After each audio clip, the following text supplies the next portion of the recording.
बिस्मिल्लाहिर्रहमानिर्रहीम। अस्सलाम वालेकुम my dear students. Last lecture में हमने क्लास 8 का जो पोर्शन स्टार्ट हो रहा था न्यू सेकेंडरी मैथमेटिक्स का, उसका हमने इंट्रोडक्शन देखा था कि हमारे पास ग्रेडियंट क्या है और ग्रेडियंट को किस तरह से फाइंड आउट किया जाता है और ग्राफ को किस तरह से रीड किया जाता है। तो अब हम चलते हैं एक्सरसाइज के क्वेश्चंस पे। ओके जी, क्वेश्चन नंबर 2 का जो ए पार्ट है मैंने ग्राफ कॉपी पे नहीं बनाया है, जस्ट आप इसको बुक से देखना है। ये लेड पेंसिल से मैंने इसको बता दिया है कि इसमें कौन कौन से पॉइंट्स हैं। तो अब आप देख सकते हैं कि जो ग्राफ है इसको हमने रीडिंग मैंने आपको सिखाई थी कि ग्राफ की रीडिंग कैसे करते हैं और इस पर सबसे पहले पॉइंट्स कैसे लोकेट करते हैं।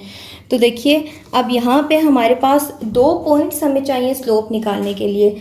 तो देखते हैं ये जो ग्राफ की अपर लिमिट है, मतलब लास्ट कहाँ तक जा रहा है, 3 तक जा रहा है। तो 3 वाली लाइन को आगे लेके आएँ, इधर एक डॉट लगा दें जहाँ पे वो उसको टच करेगा। ठीक है, ये लाइन आगे लेके आएँ वहाँ तक जहाँ पे इसको टच कर दें, वहाँ स्टॉप कर दें।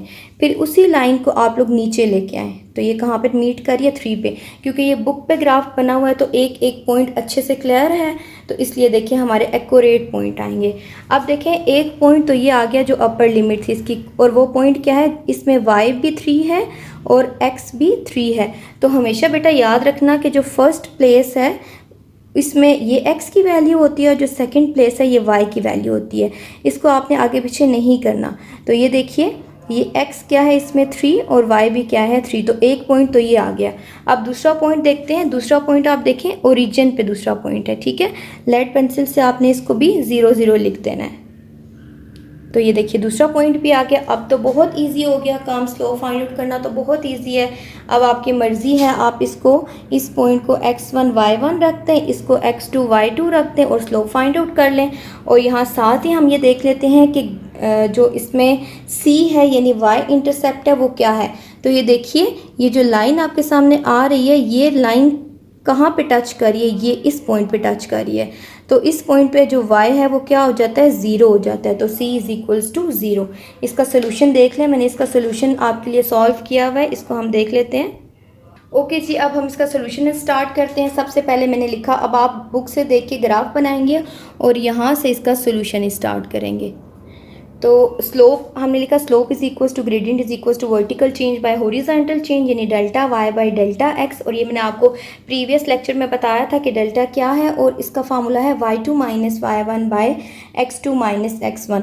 अब बेटा इसमें आप यूँ भी लिख सकते हैं y1 minus y2 divided by x1 minus x2। इससे फार्मूला पे कोई फ़र्क नहीं पड़ता। अब हमने अपनी आसानी के लिए जो 2 पॉइंट्स ग्राफ में देखे थे उनको साइड पे लिख लिया ताकि कोई मिस्टेक ना हो। और उसमें से आपकी मर्ज़ी है, आप इसको x1 y1 कह दें या x2 y2 कह दें, तो दूसरा पॉइंट जो है वो x1 y1 हो जाएगा। मैं 0 0 वाले पॉइंट को x1 y1 कह रही हूँ, दूसरे पॉइंट को x2 y2 कह रही हूँ। मैंने इसमें पुट किया, देखिए क्वेश्चन y2 में y2 minus 0 x2 minus 0 slope is equals to 1।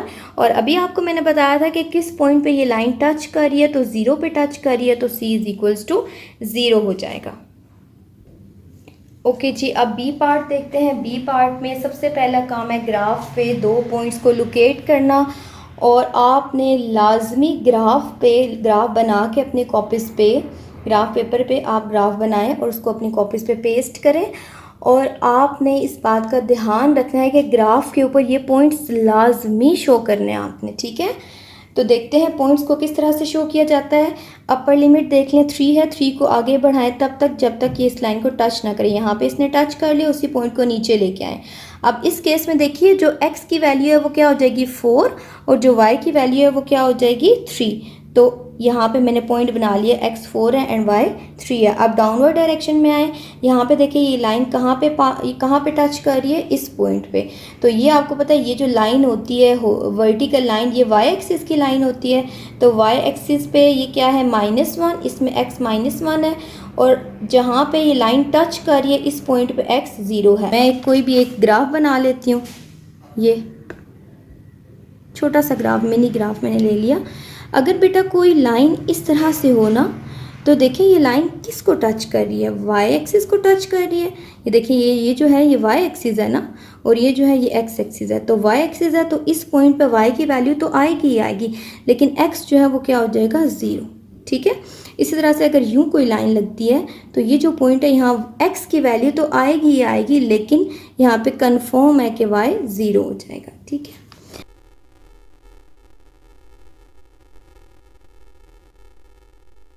Okay जी, ये देखिए क्वेश्चन नंबर 2 का सी पार्ट बिल्कुल उसी तरीके से gradient is equals to delta Y by delta X Y two minus Y one. अब ग्राफ पे पॉइंट्स मैंने आपको बताए थे ना किस तरह से बनाए, वही पॉइंट्स मैंने यहाँ लिख दिए ताकि कोई मिस्टेक ना हो। तो ऊपर हमने लिख दिया x1 y1 x2 y2, इसकी वैल्यूज़ पुट की, कटिंग की और स्लोप हमारे पास आ गई -2, ठीक है। और जो y वाला पॉइंट था वो किस पॉइंट पे कट कर रहा था वो भी मैं आपको ग्राफ से दिखा देती हूँ कि हमारे पास जो y इंटरसेप्ट है वो क्या हो जाएगा, ठीक है। y इंटरसेप्ट क्या होता है, जहाँ पे जो गिवन लाइन है वो कट कर रही होती है उसको, ठीक है, y एक्सिस को। ये देखिए क्वेश्चन नंबर 2 का सी पार्ट, ये बेटा ये जो लाइन है ये यहाँ पे भी कट करिए, लेकिन इससे हमारा कोई कंसर्न नहीं है, हमने y इंटरसेप्ट देखना है। तो ये लाइन जो है वो y एक्सिस को कहाँ पे टच करिए, 8 पे, तो स्लोप जो है वो 8 हो जाएगी।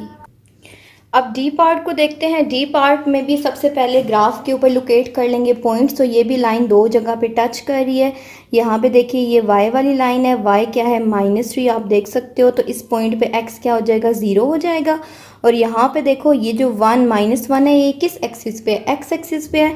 तो यहाँ पे जो x है वो -1 हो जाएगा और y हो जाएगा 0। दो पॉइंट्स हमें मिल चुके हैं, इसको आप बेशक कह दो x1 y1, ये है x2 y2।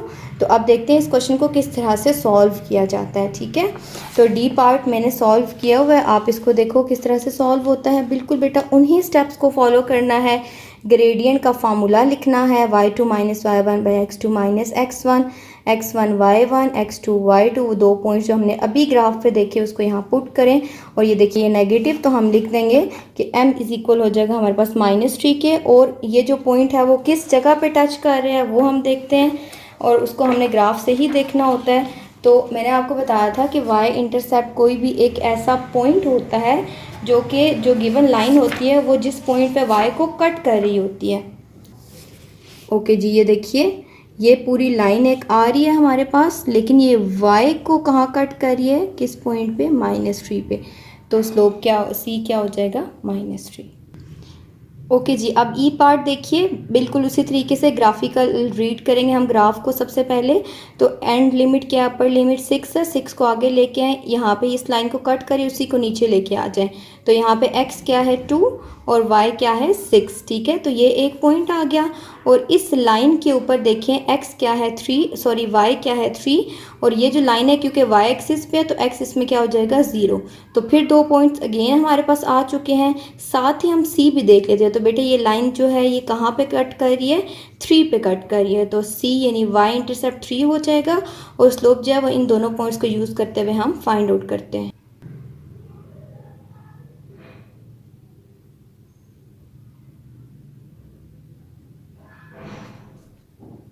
एफ वाले की स्लोप देखें, ग्रेडियंट उसी तरह से change in y by change in x, y2 - y1 by x2 - x1। Points हमने ग्राफ से देख लिए थे, इनको पुट किया और ये जी हमारे पास स्लोप आ गया। स्लोप देख लें नेगेटिव है और c जो है वो 3 आ गया। ओके जीव को रीड आउट करते हैं। तो ये यहाँ पे ये एक लाइन है और इसके दो पॉइंट्स है, यहाँ पे x3 है, y 0 है, यहाँ x 0 है, y 4 है। ये दो पॉइंट्स हमें मिल चुके हैं, इससे हम लोग स्लोप फाइंड आउट करेंगे। और ये भी देख लेते हैं कि y इंटरसेप्ट कहाँ पे है। तो ये लाइन जो है वो 4 पे कट कर रही है, ठीक है, y एक्सिस को। तो c यानी y इंटरसेप्ट 4 हो जाएगा। और सोल्यूशन देख लेते हैं। ये देखिए ग्रेडियंट में वही delta y bye delta x, y2 - y1 by x2 - x1। ये पॉइंट्स मैंने यहाँ पे ग्राफ से देख के लिख लिए हैं और ये स्लोप मैंने फाइंड आउट कर ली है। इसके नेक्स्ट स्टेप देख लें, इस तरह से ये स्लोप नेगेटिव आ जाएगी और c क्या हो जाएगा, 4 हो जाएगा।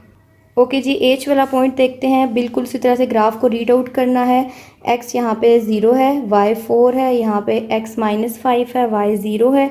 दो पॉइंट्स मिल चुके हैं, इधर से हम स्लोप निकाल लेंगे। और यहाँ पे जो y इंटरसेप्ट है जो या जो c है वो क्या है, 4 है, क्योंकि ये जो लाइन है ये y एक्सिस को 4 पे कट कर रही है। सोल्यूशन देख लेते हैं। ये देखिए जी एच वाले का solution, gradient is equals to delta y bye delta x, change in y change in x formula. ये पॉइंट्स बेटा आप लोग भी लाजमी लिखिएगा, इस तरह से कभी भी क्वेश्चन में कोई मिस्टेक नहीं होती। जब आप ग्राफ से देखेंगे फिर कॉपी पे लिखेंगे तो फिर आपकी मिस्टेक हो सकती है। जब सामने पॉइंट्स लिखे होंगे तो फिर ग्राफ में कोई मिस्टेक नहीं होगी। और इसका c जो है वो 4 आ गया। ओके स्टूडेंट्स, अब आई पार्ट को देखते हैं। ये एक आपके पास सामने ग्राफ शो हो रहा है। यहाँ पे x जो है वो 0 है, y -6 है, यहाँ पे x 4 है, y 0 है। ये आपके पास एक लाइन आ चुकी है, 2 पॉइंट्स आ चुके हैं। स्लोप आप फाइंड आउट कर लोगे। साथ ही बेटा हम चेक कर लेते हैं कि जो y इंटरसेप्ट है यानी c है वो क्या है। तो ये लाइन y एक्सिस को -6 के पॉइंट पर कट कर रही है, तो जो स्लोप हो जाए जो y इंटरसेप्ट हो जाएगा वो -6 हो जाएगा। और बाकी ये उन्हीं स्टेप्स को आपने फॉलो करना है। और अब देखते हैं जो जे पॉइंट है वो क्या है हमारे पास। तो जे वाला ग्राफ देख लेते हैं। ये भी एक लाइन शो हो रही है, यहाँ पे एक्स एक्सिस पे है ना, तो एक्स क्या हो जाएगा 8 और वाई 0। इस बात का बेटा मैं अगेन बता रही हूँ, ध्यान रखना है कि एक्स फर्स्ट प्लेस पे आता है और वाई सेकंड प्लेस पे आता है। और यहाँ पे एक्स जो है वो 0 है और वाई 4 है। और ये आपके पास यहाँ से स्लोप आप फाइंड आउट कर सकते हो। और y इंटरसेप्ट यानी c क्या है 4, because that line cuts y axis at point c। सो यहाँ तक हमारा क्वेश्चन नंबर 2 कंप्लीट हो गया। आई होप ये आपको समझ आ गया होगा। ये देख लें, लास्ट पार्ट भी सॉल्व हुआ है, आप इसका आंसर चेक कर सकते हो। और आपको ये लेक्चर समझ आया होगा। आपने इसको अगेन एंड अगेन समझना है। अल्लाह हाफिज़।